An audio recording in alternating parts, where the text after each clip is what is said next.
professora Patrícia. No lugar da Flávia, nossa irmã Flávia, eu vou dar a aula de Direitos Humanos para vocês. Eu também sou a responsável pela parte da coordenação pedagógica da universidade. Quem faz os anúncios e quem está em cima dos professores sou eu. Então, qualquer reclamação que vocês tiverem, quando vocês forem falar com alguém do grupo, sou eu, tá? Eu sou a Patrícia. Então, a gente vai começar hoje falando sobre a minha matéria que eu peguei, né, da irmã Flávia, já que ela teve alguns assuntos pessoais para resolver, sobre os direitos humanos. Então, eu sou formada na universidade, eu tenho 2 graduações e nas 2 eu estudei direitos humanos. Então, a gente vai estar compartilhando esse conhecimento.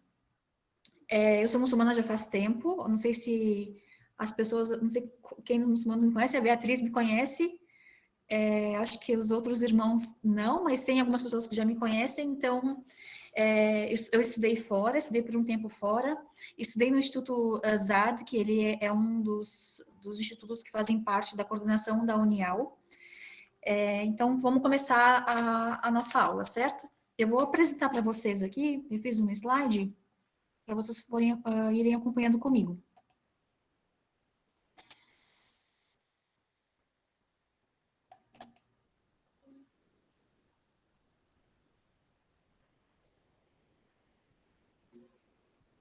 Deixa eu ver se eu consigo colocar isso aqui na tela inteira.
Todo mundo está conseguindo ver a minha tela aqui? Sim, estou conseguindo. Então vamos lá, em nome de Deus, clemente e misericordioso, louvado seja Deus, Senhor do universo, clemente e misericordioso, pedimos a Deus, louvado seja, que nos abençoe, que nos aumente em conhecimento, que ele seja benéfico para nós e que a gente possa aproveitar desse conhecimento e passe para os outros. Todo o louvor pertence a Deus e todo o erro vem das pessoas. Deus é livre de erros. Então, a nossa matéria é direitos humanos. O que a gente entende por direitos humanos? A primeira coisa que eu gostaria de falar para vocês é que essa é uma disciplina que é super importante para a gente, como muçulmanos, primeiramente, e como alguns de nós convertidos, especialmente para a gente aqui na América Latina e em países do Ocidente. Agora, os direitos humanos também entram em países do Oriente, mas eles eles não têm o mesmo olhar que nós temos, eles não têm as mesmas características dos direitos humanos que são aplicados em países do Ocidente. Um desses direitos que as pessoas sempre falam é principalmente relacionado aos direitos das mulheres. O que vocês entendem e veem por direitos humanos relacionados às mulheres?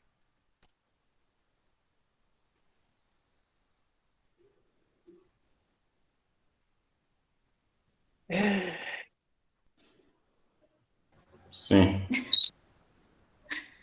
É uma Posso, questão meio complicada, né? eh, Então, Eu posso acho é, que contribuir?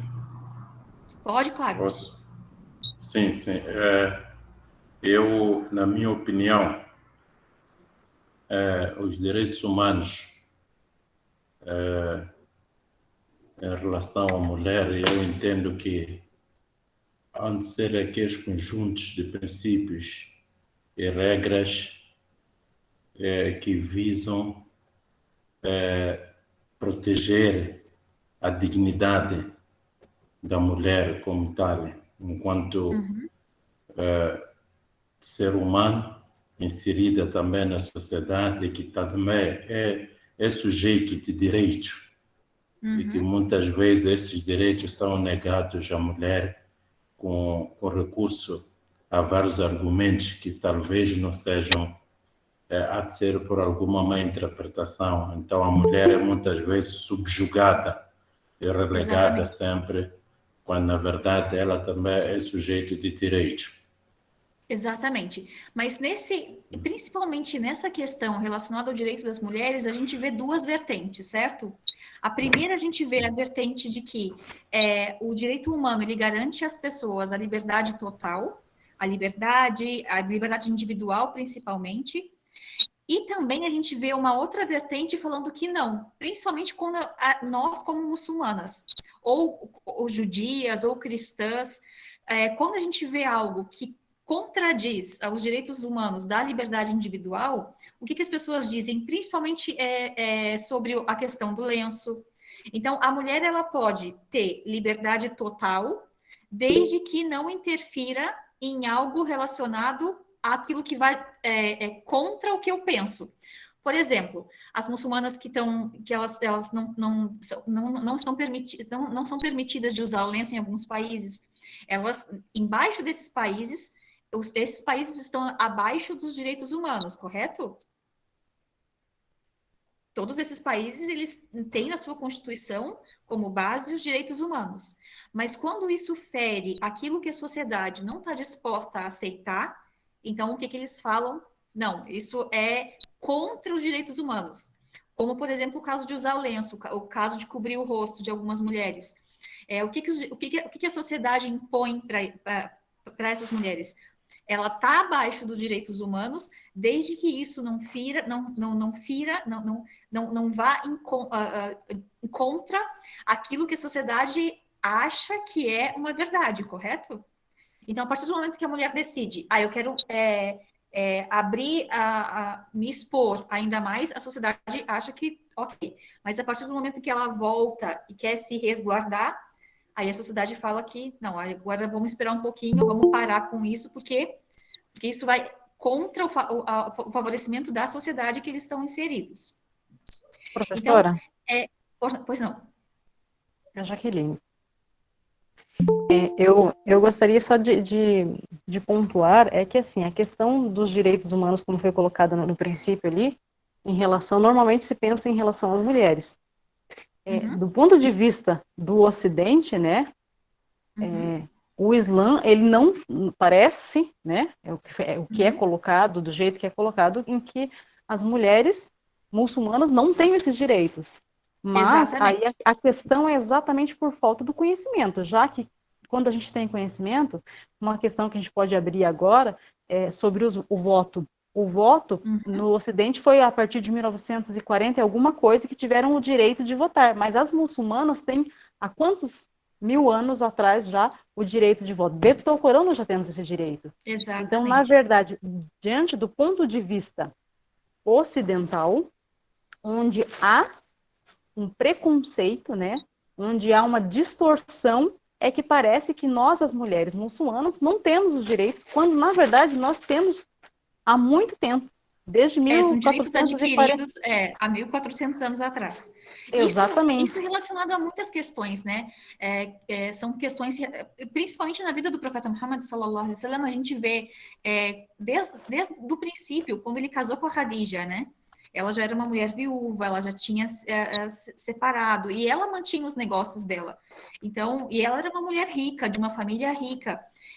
E a partir do momento em que o profeta entrou na vida dela e ela escolheu ele, ela fez o convite do casamento para ele, e depois disso, depois que teve a revelação, nada do que aconteceu antes da vida dela foi desautorizado, né? Então, as mulheres continuavam trabalhando e mantinham, e uma das grandes sábias do Islã que corrigia os sahabas, era a Aisha, mãe dos crentes. Então, são questões que as pessoas precisam conhecer antes de falar, né? A questão do divórcio, a questão da escolha do casamento, são questões que a sociedade está aprendendo agora, né? Quer dizer, Exatamente, uma questão que foi direitos que as mulheres do Ocidente adquiriram há pouco tempo. Então, a questão do divórcio é muito recente, a questão do voto é muito recente, são coisas que nós, mulheres muçulmanas, de acordo com o Alcorão, já temos direito desde 1440 e poucos anos atrás. Então, por questão de falta de conhecimento, é que a gente tem que provar e desmistificar, quando, na verdade, quem conhece o Islã profundamente, através do Alcorão, sabe que nós já temos esses direitos. Exatamente. Então, vamos levantar um pouco essa questão de o que são os direitos humanos. Eu peguei umas partes históricas para vocês terem noção de quando que eles começaram a existir, e depois eu vou colocar uma perspectiva islâmica para a gente ver que esses direitos que a sociedade impôs como direitos humanos são muito recentes e que a gente já tem isso como muçulmanos há muito tempo. Então, o que são os direitos humanos? São valores e normas. Valores e normas são fatores fundamentais para que a gente possa viver em sociedade. Isso por quê? Para estabelecer as relações, sejam elas políticas, econômicas ou sociais. Precisamos seguir certos princípios e determinar regras que devem ser respeitadas. Levando isso para a perspectiva islâmica, a gente vê que os árabes já tinham esses valores. Tanto que quando saíam as caravanas de Meca para irem para o norte, irem para o sul, o povo que saía de Meca, as caravanas que saíam de Meca, como eles eram os patronos, né? Como eles tinham a referência de serem Quraysh, de estarem tomando conta da Kaaba, eles, entre as tribos, eles eram uma das tribos que não eram assaltadas, por exemplo. Então, em forma de respeito. Então, esses valores os árabes já tinham na era pré-islâmica. E depois do Islã, isso só foi ficar cada vez mais ressaltado. Os valores são as concepções e crenças ligadas à questão comportamental de uma sociedade, que são transmitidas e desenvolvidas ao longo do processo de socialização e interação, até se tornarem as características daquele grupo.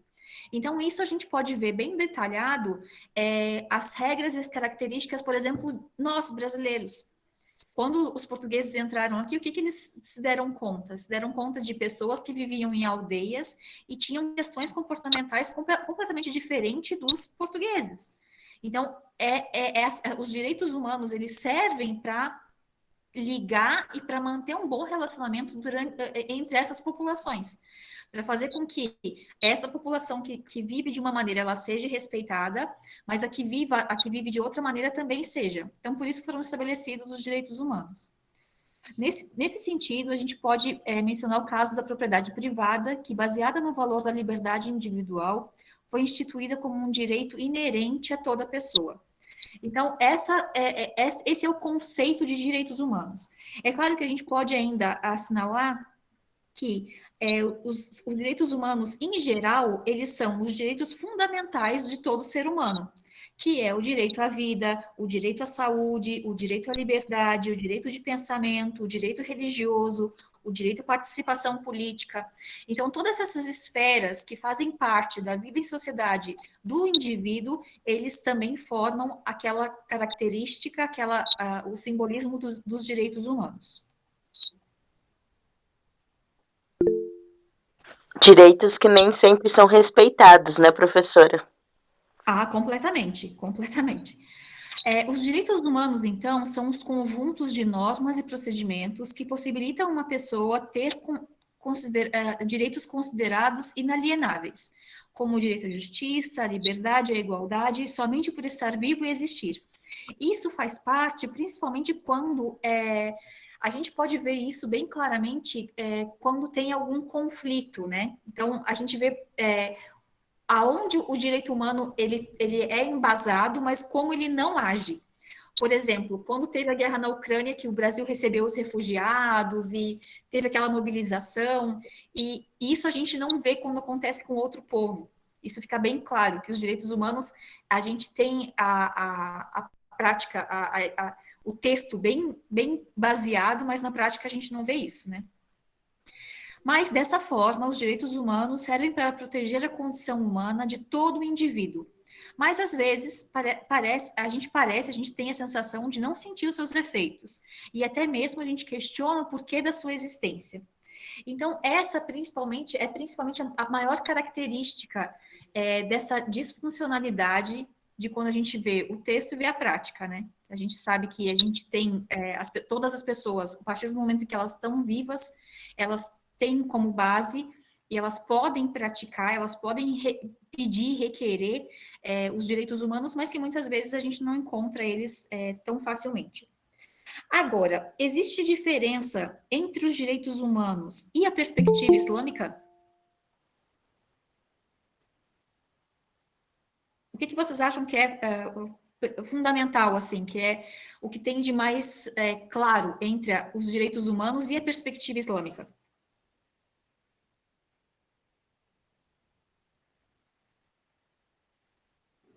Perspectiva em que, professora? A perspectiva islâmica.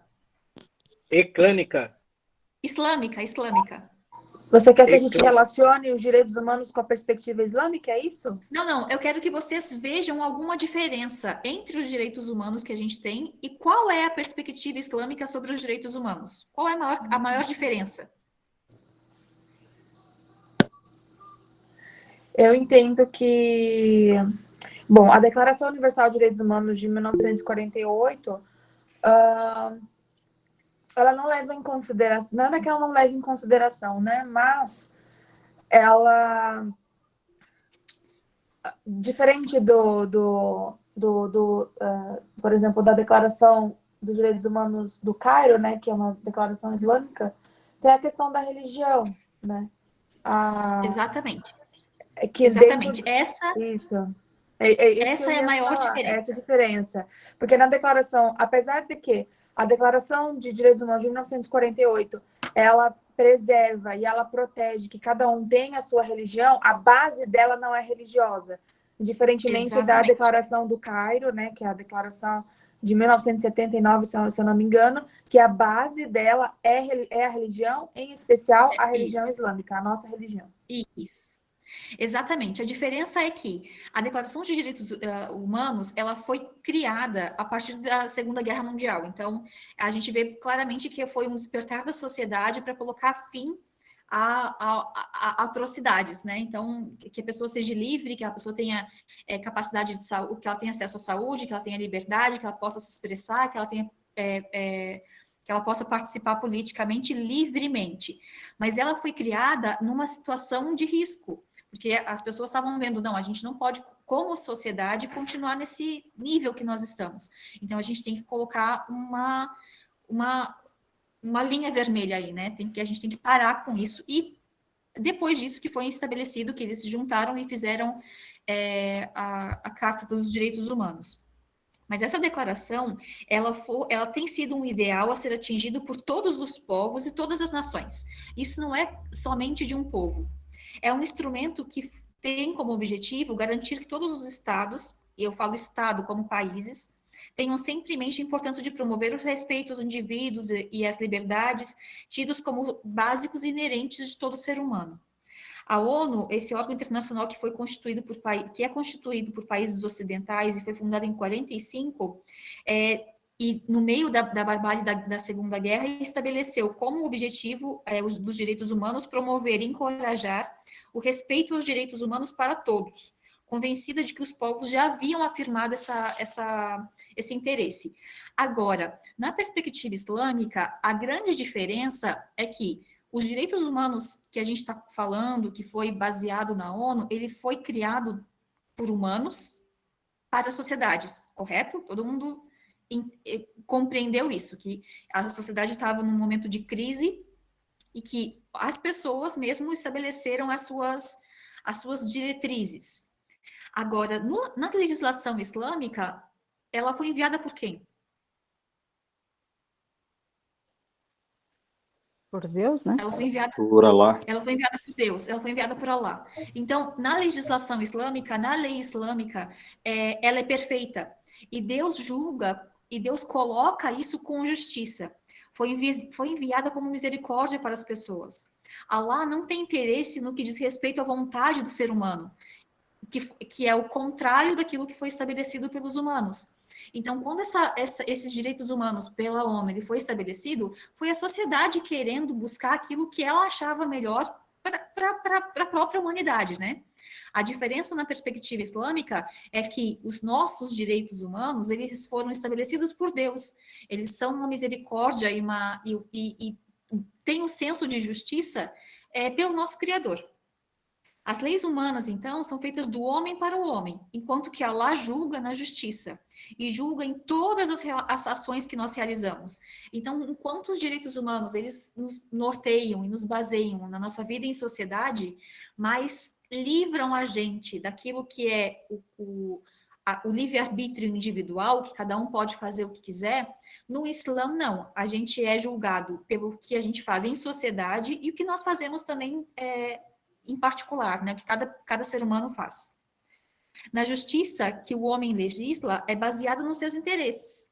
Então, quando a gente vê esses assuntos relacionados aos direitos humanos, a gente pode ver que, se for um país europeu, ele vai julgar de uma maneira. Se for um determinado tipo de povo, vai julgar de uma outra maneira. E isso não é o que acontece no Islã. Falando nisso, existem características que a gente pode apontar como muçulmanos que nos guiam, nos orientam e nos fazem perceber essa maior diferença entre os direitos islâmicos e os direitos humanos, que são aquilo que está baseado nas leis dos humanos, né? Eu só vou ler essa parte para vocês, que ela é interessante porque fala um pouco da história de como foi criado, e depois eu volto para as características. Então, conforme nós comentamos, a doutrina dos direitos humanos foi sendo formulada e constituída depois de muitos anos para chegar ao que é hoje. Um passo importante para isso foi a criação da ONU. A devastação deixada pela Segunda Guerra fez com que se tornasse urgente um plano de reconstrução baseado em valores que evitassem a ocorrência de uma nova guerra. E para vocês verem a disparidade disso, né?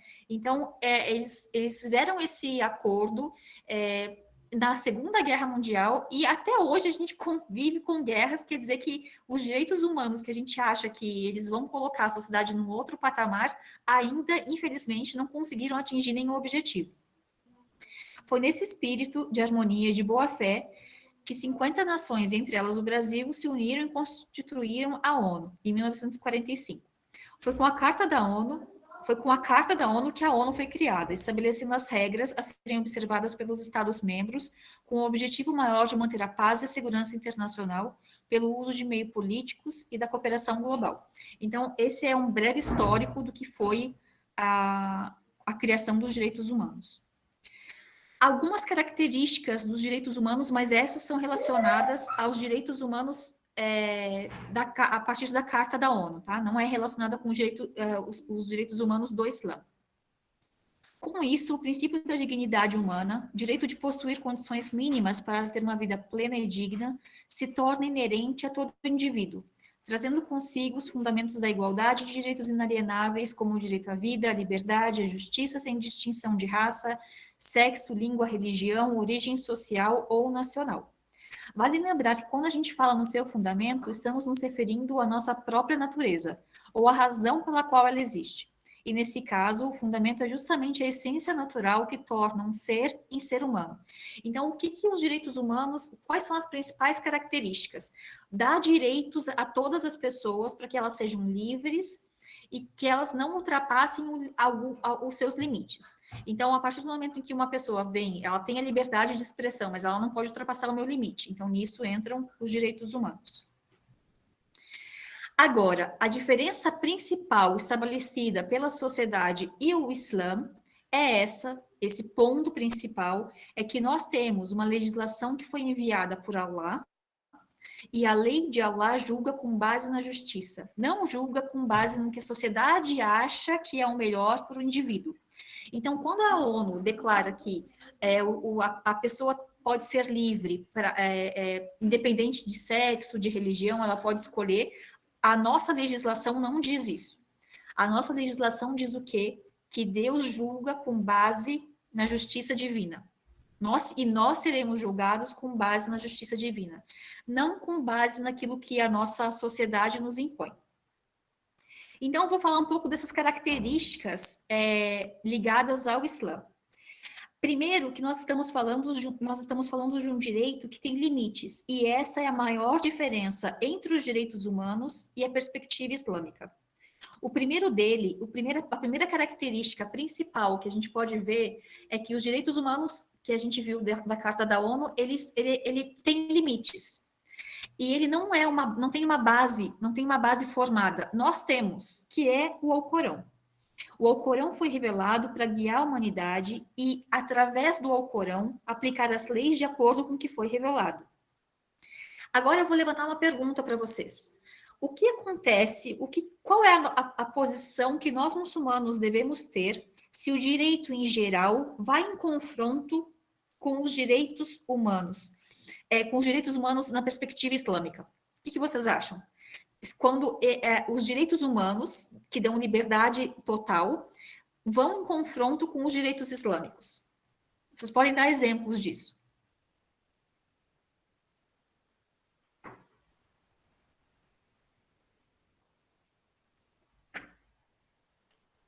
Pode repetir, por favor? Então, dos exemplos que a senhora mencionou aí é que em alguns países as mulheres são proibidas de usarem o véu, o hijab ou a burca mesmo. Exatamente. Principalmente é a vestimenta.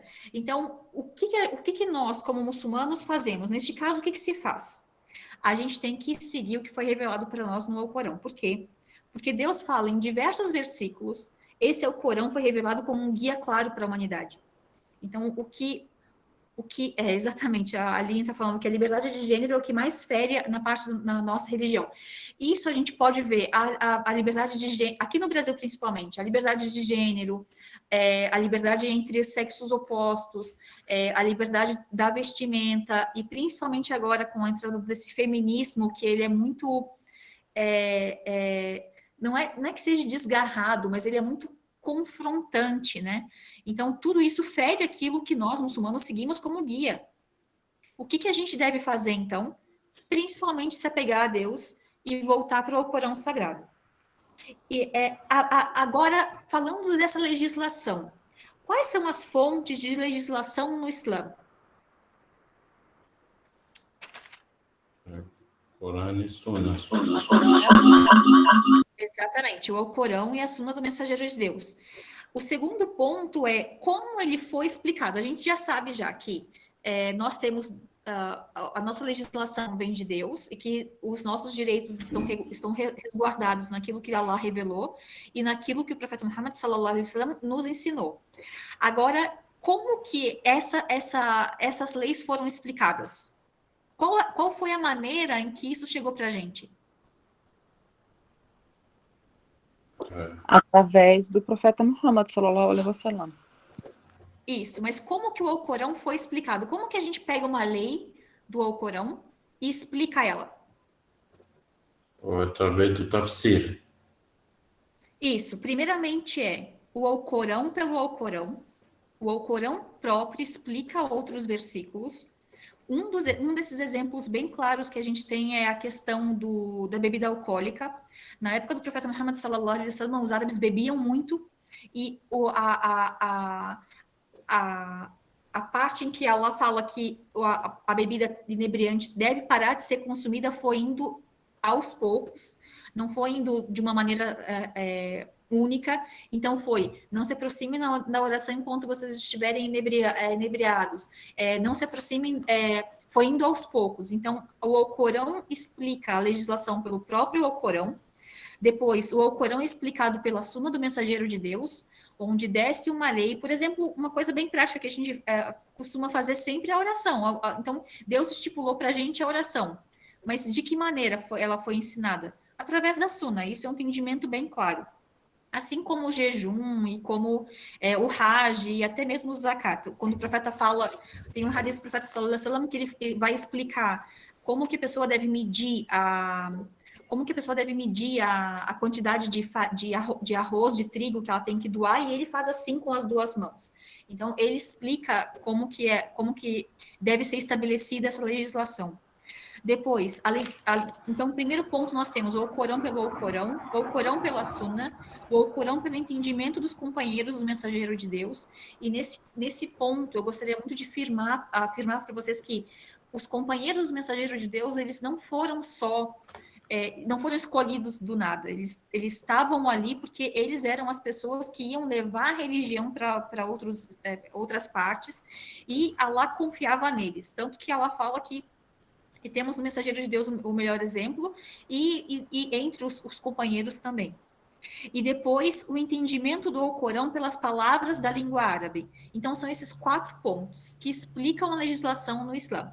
Primeiro, o Alcorão pelo Alcorão, o Alcorão pela Sunna, o Alcorão pelo entendimento dos companheiros e o Alcorão pelas palavras da língua árabe. Agora, qual versículo que vocês podem me indicar que fala que nós devemos seguir a Sunna?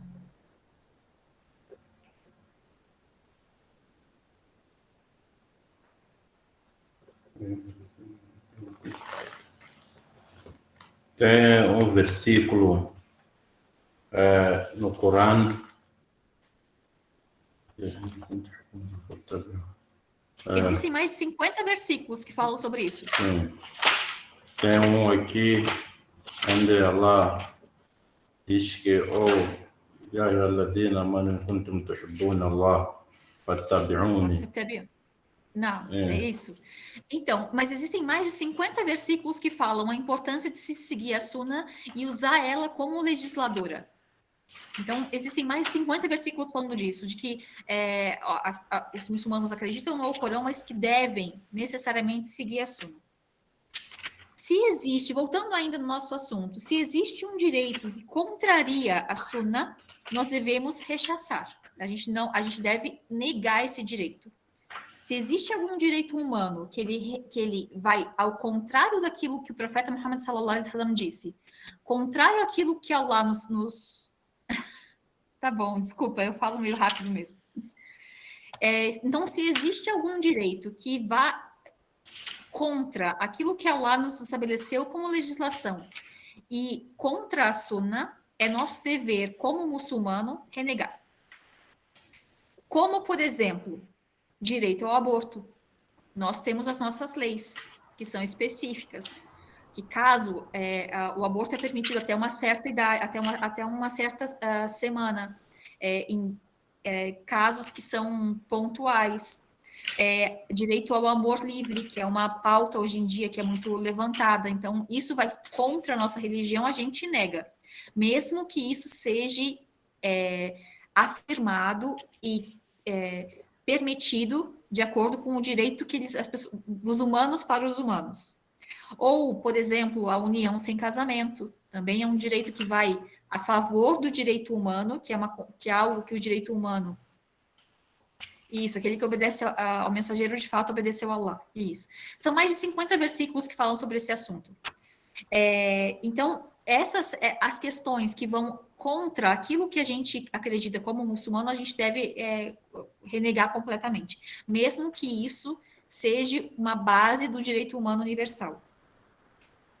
Uma dessas práticas que isso aconteceu algumas vezes com o profeta Muhammad sallallahu alaihi wasallam, de a pessoa chegar nele e fazer alguma pergunta que vá contra a Sunna. Por exemplo, quando o mensageiro de Deus recebeu um dos muçulmanos e perguntou para ele: mensageiro de Deus, você me autoriza a fazer zina? E o mensageiro de Deus, claro que falou que não. Então, isso eram questões que eram levantadas também na época do profeta Muhammad. A terceira característica que a gente tem são os companheiros do mensageiro de Deus. Então, a primeira característica que nós temos o Alcorão. A segunda é como ele foi explicado. A terceira característica são os companheiros do mensageiro de Deus. Eles viveram com o mensageiro de Deus. Eles foram as pessoas que mais entenderam sobre a Sunna. Eles foram escolhidos por Allah para acompanhar o mensageiro de Deus, para proteger e para serem aquelas pessoas que levaram o Islã para fora da Península Arábica. Depois da morte do mensageiro de Deus, foram eles que levaram o Islã. Então, qualquer direito que contradiga aquele entendimento dos companheiros também deve ser negado. Então, depois do Alcorão e da Sunna, nós temos o que? O entendimento dos Sahabas. E depois deles, dos Tabe'in, dos Atba' Tabe'in. Mas, a princípio, nós temos o que? O Alcorão pelo Alcorão, o Alcorão pela Sunna, o Alcorão pelo entendimento dos companheiros. E, ai de nós, negar uns companheiros, ou o entendimento deles. Quem somos nós para dizer, não, aquele... Pode ser que hoje em dia tenha algo melhor do que aquilo que os companheiros falaram. Então, que Deus nos livre desse pensamento.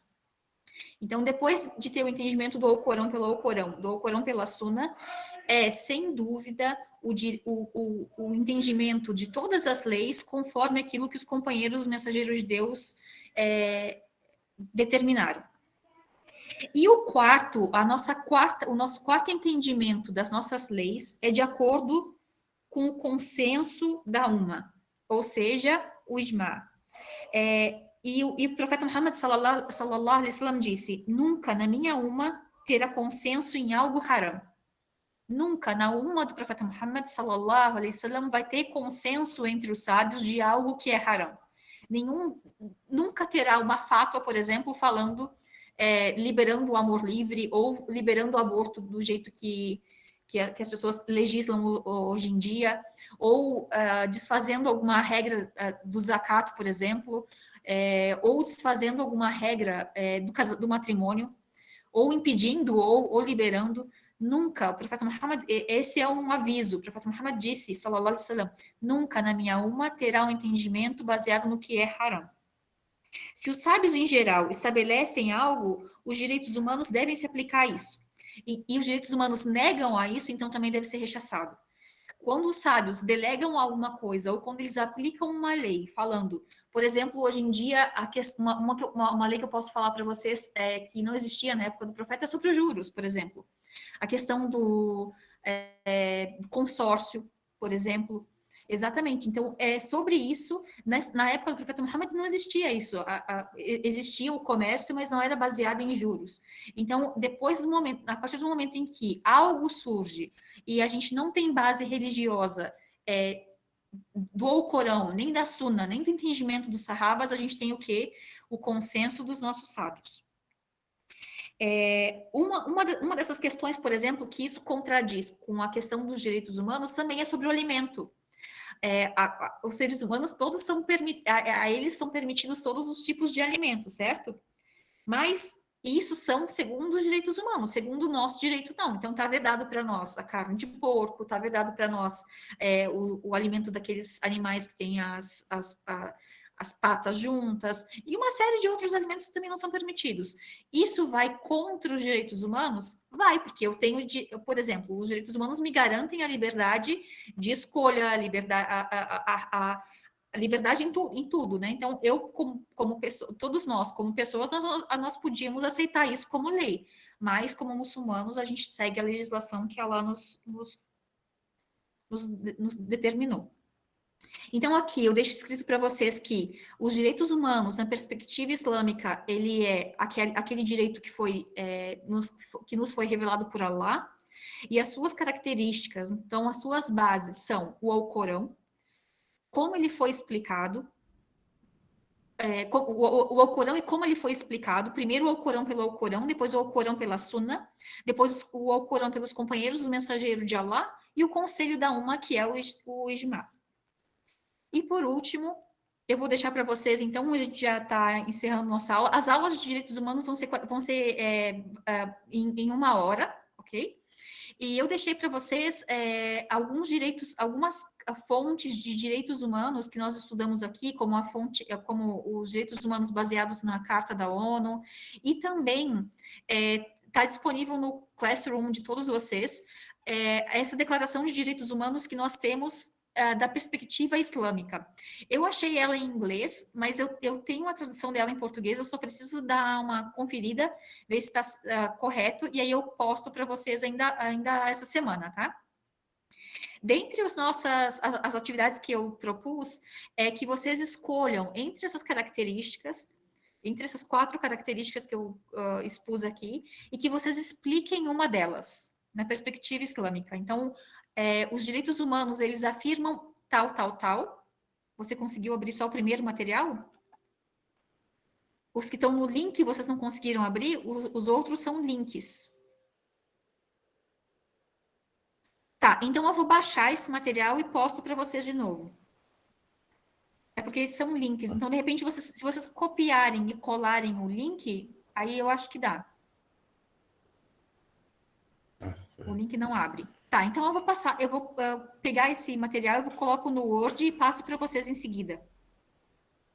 Então, a minha proposta de estudo é que vocês levantem essa questão. Os direitos humanos, eles falam isso sobre a liberdade, sobre o direito da pessoa à vida, à saúde. Tudo bem, eu vou baixar esses links todos em PDF ou no Word e disponibilizo para vocês, tá? O material é grande, são 4 links, na verdade. O primeiro é a Carta da ONU, o segundo são leis que são leis de política e leis da sociedade civil aqui do Brasil, e o último, só que está em inglês, a Carta, a Convenção dos Direitos Humanos baseados na perspectiva islâmica. Então, além disso, tem a atividade para vocês fazerem, que é como vocês podem juntar isso, como vocês podem dar a visão de vocês baseadas nessas características. O Alcorão explicado pelo Alcorão, o Alcorão explicado pela Suna do Mensageiro de Deus, o Alcorão explicado pelos companheiros dele e o Alcorão pelo consenso da UMA. Certo? Me desculpem, eu estava... Em PDF é melhor, né? Tudo bem, eu vou baixar em PDF, tudo bem. Esse slide, esses links que eu passei para vocês, essa aula vai ficar gravada assim. Todas as aulas ficam gravadas. Esse link, esse PDF que eu passei para vocês, ele já está disponível no Classroom. Vocês conseguiram abrir? Desculpa, professora. Eu não sei se essa questão é comigo, com os outros. No Classroom não aparece a disciplina dos direitos humanos. Não aparece? Não, para mim aparece a crença, a Akida, aparece 2 vezes lá. Pelo menos para mim. Mas está acontecendo a mesma coisa comigo. Já não aparece, o Akida aparece 2 vezes. Tá, então essas questões que são tecnológicas, eu vou pedir para o nosso, eu vou anotar aqui as questões de vocês, que não estão aparecendo, mas eu vou pedir para o nosso técnico dar uma olhada, porque para mim aparece. Na verdade, foi... Então, é que pelo WhatsApp, a gente está evitando mandar documento pelo WhatsApp, a gente prefere que todos os documentos fiquem armazenados no Google Class, porque vocês podem ter acesso quando vocês quiserem. Sim, sim. Professora, salam alaikum. Desculpe, a atividade que a senhora falou é para escolher dos 4 características e explicar, adicionando a fonte, seja do Alcorão, adicionando as áreas, os versículos, aquilo, e explicar o que a gente entendeu, ou como que é, mais ou menos? Não consigo entender direito. Vocês podem explicar, não precisa ser detalhadamente, mas explicar de uma forma geral o que vocês compreenderam por direitos humanos e quais são os direitos humanos na perspectiva islâmica, afirmando um desses pontos, que nós temos o Alcorão como uma fonte, ou então que o Alcorão foi explicado pela Suna, ou então como que foi a perspectiva dos companheiros de Alá, ou então o consenso. Em uma dessas. Mas estão explicando as diferenças do Islã e dos direitos humanos como leis, ou como? Isso, como leis. E da onde que nós tiramos as nossas bases. Obrigada. Nada. Tá bom. Então, eu vou fazer o seguinte. Para mim, aparece a sala de direitos humanos, mas eu vou pedir para o nosso técnico dar uma olhada, ver o que aconteceu, e aí eu coloco no grupo se já foi resolvido, tá bom? Jazakallah khair. Me desculpem, eu falo um pouco rápido mesmo, mas é que como tinha bastante coisa e como a gente tinha as aulas, eu prefiro fazer elas um pouco mais rápidas para vocês terem mais tempo depois. Então, na próxima aula, inshallah, eu falo mais devagar, tá bom? Acho que está compreensível. Tá bom, então, alhamdulillah. Bom, qualquer coisa que vocês tiverem dúvida, vocês podem colocar para aquelas pessoas que têm acesso ou no mural ou no nosso grupo do WhatsApp, tá bom? Tá bem. Tá bom, então. Assalamu alaikum. Wa alaikum salam wa rahmatullahi wa barakatuh.